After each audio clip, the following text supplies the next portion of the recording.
मैं गरिमा अग्रवाल आप सभी का वंदन करती हूँ, अभिनंदन करती हूँ। आइए आज हम सुनते हैं ऋषि पंचमी की कथा। एक समय राजा सीताश्व धर्म का अर्थ जानने की इच्छा से ब्रह्मा जी के समीप गए और उनके चरणों में शीश नवाकर बोले, हे आदिदेव, आप समस्त धर्मों के प्रवर्तक और गूढ़ धर्मों के जानने वाले हो। आपके मुख से धर्म चर्चा श्रवण कर मन को महान शांति मिलती है। भगवान के चरण कमलों में प्रीति बढ़ती है। वैसे तो आपने मुझे नाना प्रकार के व्रतों के विषय में उपदेश दिए हैं। अब मैं आपके मुखारविंद से उस श्रेष्ठ व्रत को सुनने की अभिलाषा रखता हूँ, जिसके करने से प्राणी के समस्त पापों का नाश हो जाता है।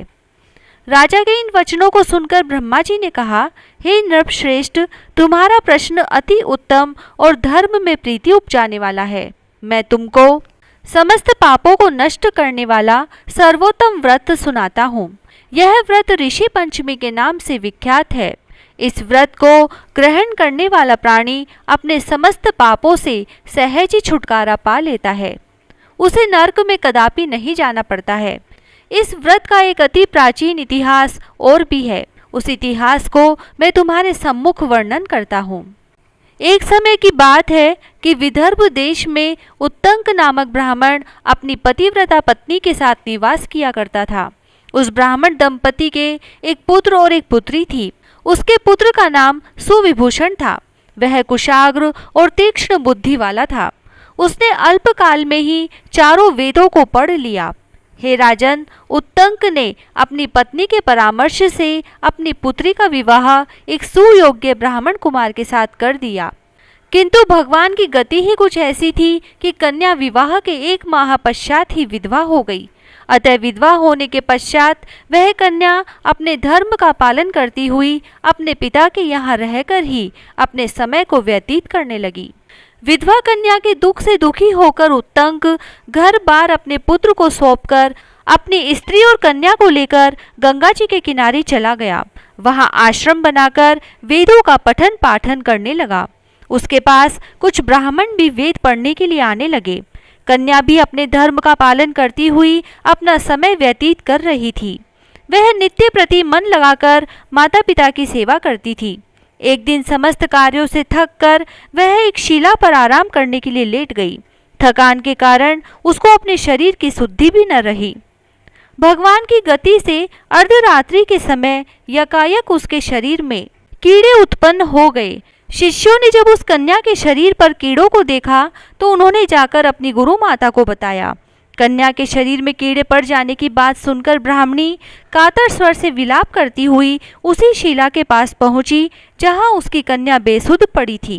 उसके शरीर पर कीड़ों को देखकर वह बहुत दुखी हुई और विलाप करते करते वह ब्राह्मणी अचेत हो गई। जब उसे चैत हुआ तो उसने अपनी सोती हुई कन्या को गोदी में उठाया और अपने पति उत्तंक के सामने ले जाकर रख दिया। कन्या की दशा को देखते हुए ब्राह्मणी ने अपने पति से कहा, हे स्वामी, आप कृपा कर मुझे यह बताएं कि मेरी इस साध्वी कन्या की दुर्दशा किस दुष्कर्म के कारण हुई है। अपनी भार्या की बातों को सुनकर उत्तंक मुनि थोड़ी देर के लिए शांत होकर हृदय में भगवान का ध्यान करने लगे। उन्होंने अपनी ज्ञान शक्ति द्वारा कन्या के पूर्व जन्म के समस्त वृत्तांतों को जान लिया। तब वे अपने नेत्रों को खोलकर बोले, हे प्रिय, यह कन्या अपने पहले जन्म में एक ब्राह्मणी थी। उस समय इसने रजस्वला होते हुए भी एक समय घर के घड़े आदि बर्तनों को छू लिया था। उसी पाप के कारण इसके शरीर में कीड़े पड़ गए हैं।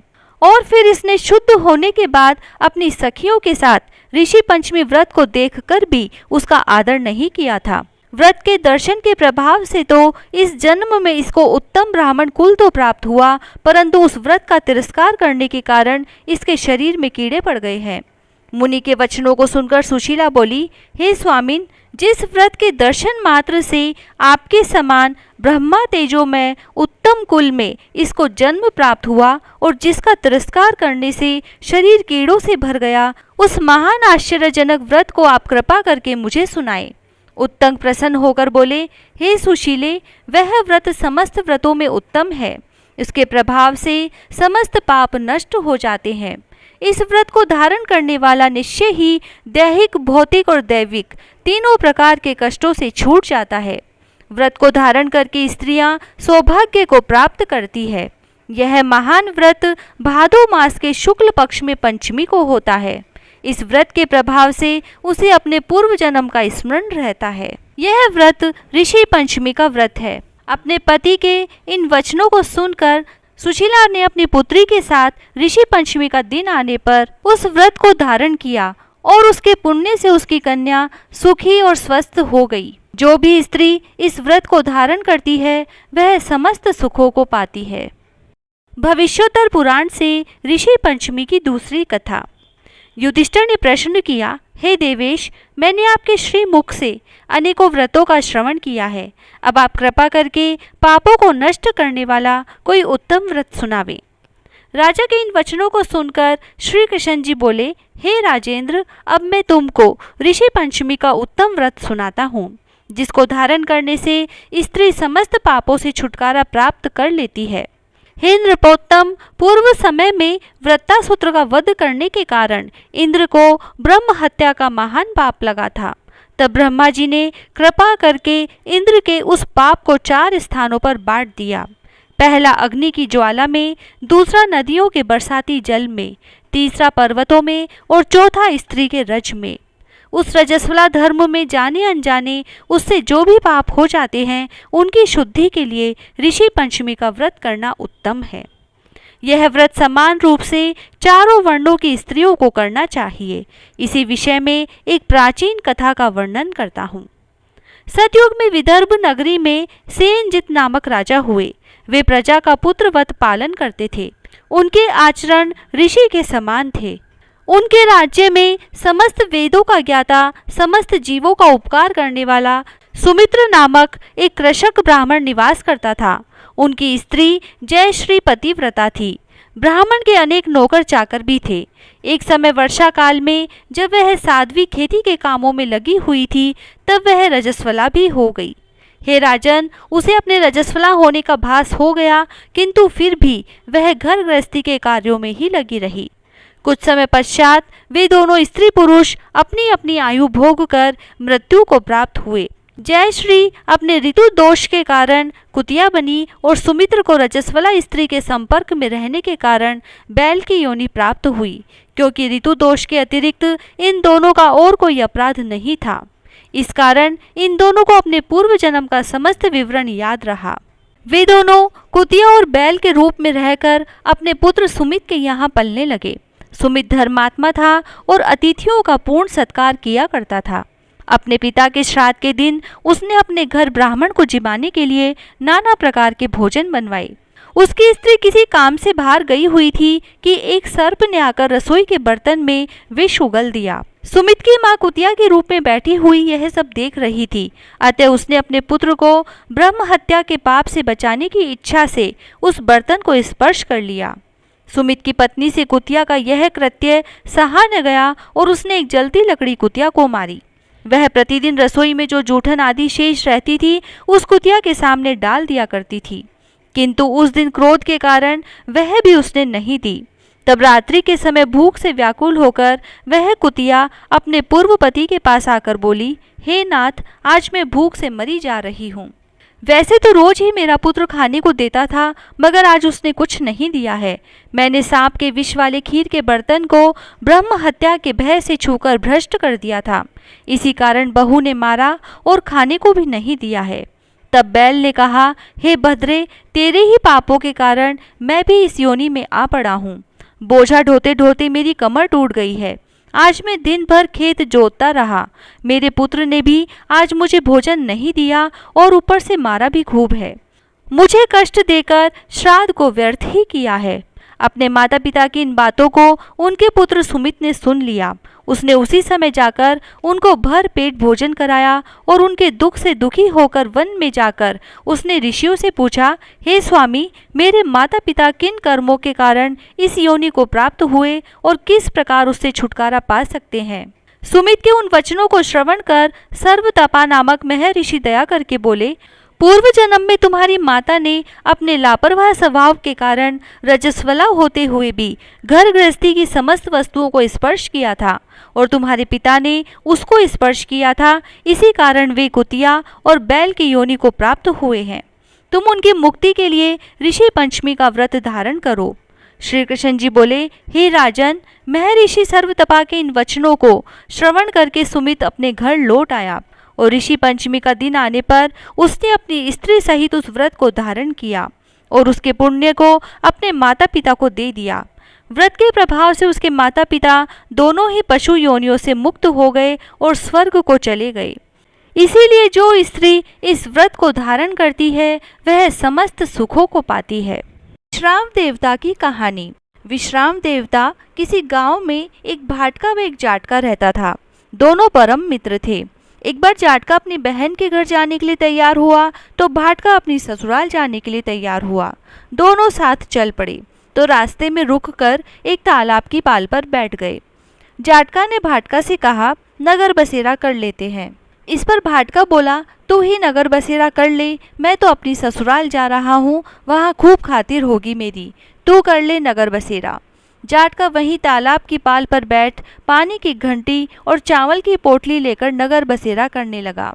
नगर बसेरा करने के साथ जाटका कहने लगा, नगर बसेरा जो करे सो मन के धोवे पाप, ताता मांडा तापसी देगी मेरी माँ, माँ देगी न मावसी देगी द्वारिका वास, मीठा मीठा गास बैकुंठा का वास, 5 कुल्ठी छठी रास मेरा जीवड़ा श्री कृष्ण के पास, डालू पानी हो जाए घी झट से निकल जाए मेरा जी। यह सब कर करा के जाटका बहन के पास चल पड़ा। जाटका की बहन ने भाई को खूब मान सम्मान दिया, बहुत बातें की, भाई की पसंद का भोजन जिमाया। इधर भाटका अपने ससुराल पहुंचा तो वहां आग लगी हुई थी। आग बुझाने में वह भी लग गया, जिससे हाथ मुंह सब काले हो गए, खुद भी थोड़ा झुलस गया। न रोटी न पानी के लिए किसी ने भी नहीं पूछा। भाटका भूखा प्यासा वहां से निकल गया। शाम को दोनों फिर घर की ओर चल पड़े और रास्ते में मिल गए। एक दूसरे का हाल पूछा तो भाटका बोला कि मेरे ससुराल में तो आग लगी हुई थी, आग बुझाते हुए मैं खुद काला हो गया, न रोटी मिली न पानी। जाटका बोला, मेरी तो बहुत खातिर हुई। फिर बोला, मैंने कहा था ना कि नगर बसेरा कर ले, अब कर ले नगर बसेरा। लेकिन भाटका ने फिर मना कर दिया। कहने लगा कि तेरी तो मौसी है, पता नहीं रोटी दे या न दे, मेरी तो माँ है, दही की छुचली और चूरमा का पेड़ा धरा मिलेगा। भाटका ने फिर नगर बसेरा नहीं किया, जाटका ने कर लिया। नगर बसेरा जो करे सो मन के धोवे पाप, ताता मांडा तापसी देगी मेरी माँ, माँ न देगी मावसी देगा द्वारिका वास, मीठा मीठा गास बैकुंठा का वास, 5 कुल्टी छठी रास मेरा जीवड़ा श्री कृष्ण के पास, डालू पानी हो जाए घी झट से निकल जाए मेरा जी। कर करा के वह चल पड़ा। घर पहुंचते ही जाटका की मौसी ने बहुत लाड़ प्यार किया। उधर भाटका घर गया तो उसकी एक भैंस खो गई थी। बाप एक लाठी रखे दूसरी उठाए और कहने लगा कि ससुराल गया तो आग लगा दी और अब यहाँ आया तो भैंस खो दी। बाप ने कहा, जा पहले भैंस ढूंढ कर लेकर आ, तभी रोटी पानी मिलेगी। सारा दिन भाटका भैंस ढूंढता रहा लेकिन उसे भैंस नहीं मिली। जाटका और भाटका फिर मिले। जाटका ने भाटका के हाल पूछे तो भाटका बोला, आते ही भैंस खो गई, बस उसी दिन से ढूंढ रहा हूँ, रोटियों का तो पूछो ही मत, पानी भी नहीं मिला। जाटका ने कहा कि मैंने तो पहले ही कहा था नगर बसेरा कर ले। जाटका की बात सुनकर भाटका बोला, तेरे नगर बसेरे में इतनी ताकत है तो चल अब कर लेते हैं। दोनों ने बैठकर नगर बसेरा किया। नगर बसेरा जो करे सो मन के धोवे पाप, ताता मांडा तापसी देगी मेरी माँ, माँ न देगी मावसी देगा द्वारिका वास, मीठा मीठा गास बैकुंठा का वास, 5 कुल्ठी छठी रास मेरा जीवड़ा श्री कृष्ण के पास, डालू पानी हो जाएगी झट से निकल जाए मेरा जी। दोनों नगर बसेरा करके थोड़ा सा आगे चले। भाटका जैसे ही आगे बढ़ा उसकी खोई हुई भैंस मिल गई, जिसे लेकर घर पहुंचा। घर पहुंचते ही माँ ने कहा कि लड़के को आते ही घर से निकाल दिया, सारा दिन से भूखा प्यासा भटक रहा है। यह कहकर उसकी माँ ने उसको खूब खिलाया पिलाया और ससुराल से संदेशा आ गया। ससुराल गया तो बहुत आवभगत हुई और अपनी पत्नी को लेकर घर आ गया। भाटका प्रसन्न हो गया। भाटका ने सारे नगर में ढिंढोरा पिटवाया कि सब कोई अपने पीहर या सासरे आते जाते नगर बसेरा करे।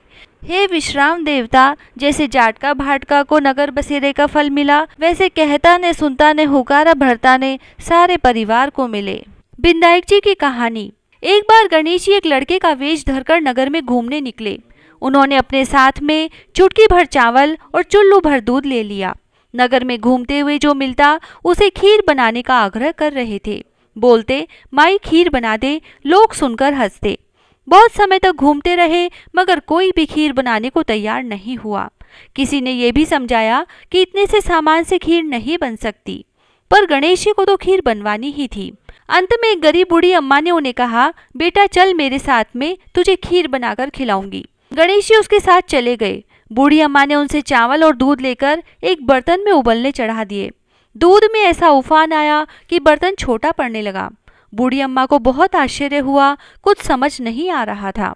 अम्मा ने धीरे धीरे घर का सबसे बड़ा बर्तन रख दिया, वो भी पूरा भर गया। खीर बढ़ती ही जा रही थी, उसकी खुशबू भी चारों तरफ फैल रही थी। खीर की मीठी मीठी खुशबू के कारण अम्मा की बहू के मुंह में पानी आ गया। उसकी खीर खाने की तीव्र इच्छा होने लगी। उसने एक कटोरी में खीर निकाली और दरवाजे के पीछे बैठकर बोली, ले गणेश तू भी खा, मैं भी खाऊं। और खीर खा ली। बूढ़ी अम्मा ने बाहर बैठे गणेश जी को आवाज लगाई, बेटा तेरी खीर तैयार है, आकर खा ले। गणेश जी बोले, अम्मा तेरी बहू ने भोग लगा दिया, मेरा तो पेट भर गया, खीर तू गांव वालों को खिला दे। बूढ़ी अम्मा गांव वालों को निमंत्रण देने गई तो सब हंसने लगे। अम्मा के पास खुद तो खाने के लिए कुछ है नहीं, पता नहीं गांव को कैसे खिलाएगी, पर फिर भी सब आए। बूढ़ी अम्मा ने सबको पेट भर खीर खिलाई। ऐसी स्वादिष्ट खीर उन्होंने आज तक नहीं खाई थी। सभी ने तृप्त होकर खीर खाई, लेकिन फिर भी खीर खत्म ही नहीं हुई, भंडार भरा ही रहा। हे गणेश जी महाराज, जैसे खीर का भगोना भरा रहा, वैसे ही हमारे घर के भंडार भी सदा भरे रखना। बोलो गणेश जी महाराज की जय। लपसी तपसी की कहानी। एक लपसी था, एक तपसी था। तपसी तो भगवान की तपस्या करता था और लपसी सवा सेर की लपसी बनाकर उसका भोग लगाकर जीम लेता। एक दिन दोनों लड़ने लगे। लपसी बोला, मैं बड़ा, तपसी बोला, मैं बड़ा। इतने में नारद मुनि आए और बोले, तुम क्यों लड़ रहे हो? तो लपसी ने कहा, मैं बड़ा हूँ, और तपसी ने कहा, मैं बड़ा हूँ। तपसी बोला, मैं सारे दिन भगवान की पूजा करता हूँ। यह सुन नारद जी ने कहा कि मैं तुम्हारा फैसला कल करूँगा। दूसरे दिन लपसी तपसी नहा कर आए तो नारद जी ने 1.25 करोड़ की अंगूठी उनके आगे फेंक दी।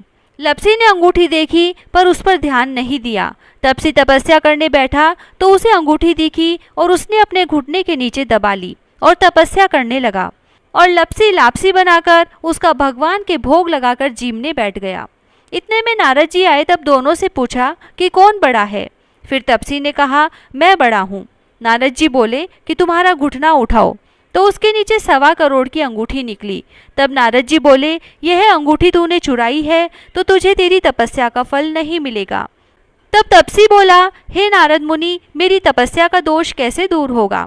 नारद जी ने कहा, रोटी बनाकर बाटियां नहीं बनाया तो फल तुझे होगा, ब्राह्मण जिमाकर दक्षिणा नहीं दी तो फल तुझे होगा, साड़ी दे के ब्लाउज नहीं दिया तो फल तुझे होगा, दिया से दिया जलाया तो फल तुझे मिलेगा। सब व्रत त्योहार की कहानी सुनने के बाद तेरी कहानी नहीं सुनी तो फल तुझे होगा। तभी से सभी व्रत त्योहार की कहानियों के बाद लपसी तपसी की कहानी सुनी जाती है। कहानी सुनने के बाद ऐसे कहें, लपसी को फल लपसी ने हो जो, तपसी को फल तपसी ने हो जो, महा की कथा कहानी को फल महा ने हो जो।